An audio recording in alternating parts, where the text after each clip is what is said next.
Ery ary tompoko dia amin'ny kafaliana indray no androsoana tokantranonao amin'ny alalan'ny fandarana meteo mazava ho azy manolotra ny arahaba.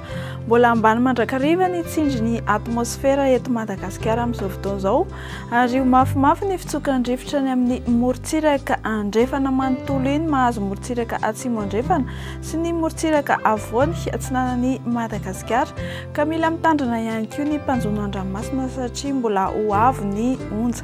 Toy izao manarak'izao ary ny toetr'andro ny vinavinaina ao amin'ny rapitso fahafolo ny volana novambra 17 amby 2024 ho amin'ny rapitso maraina dia hanorana tandrifin-drahona any amin'ny faritra Sofia iny andrahona na andrahona vitsy ny andro ny amin'ny faritra sisa fa aorian'ny fisavan'ny andian-javona vao maraina ny aty amin'ny ilany atsinanan'ny faritry ny avoatany. Ho amin'ny rapitso tolakandro dia ahitana orana tandrifin-drahona mety ho araha-kotroka ny faritany Antsiranana, ny faritany Mahajanga, ny faritany Toamasina Ray Manontolo mahazo ny Vadivavy Fitonjato sy Atsimo Atsinanana takizay koa ny ilany atsinanan'ny Vakinankaratra, Amoronmania, Otmatsiatra ary Iorombe. Ifandimby ny rahona sy masoandro ny amin'ny faritra sisa izay tsy voatonoko teo.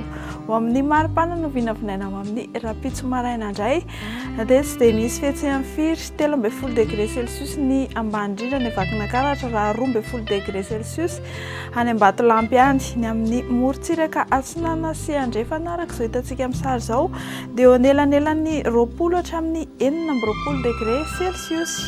Ho amin'ny rapitso tolakandro dia tsy dia misy fihetsehany firy ihany koa ny maripana voatombatomana 5-30 degré celsius ny any Maheva-Tanàna, ny any amin'ny faritra manodidina ny Morondava any dia 7-30 degré celsius ny aty amin'ny faritry ny avoatany kosa dia 20 na 20 na 30 degré celsius.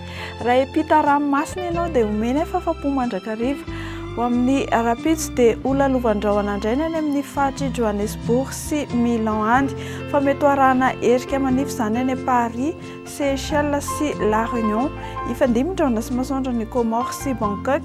Ibalika be kosa ny masoandro ny faritry Maurice. Ho amin'ny rapitso maraina dia hiposaka amin'ny 5 ora mahery 7 minitra ny masoandro ary lentika amin'ny 9 ora latsaka 2 minitra. Dia manome fotoananao ny tenako amin'ny rapitso indray ary mametraka ny mandrapitafa tompoklasy tompoko vavy.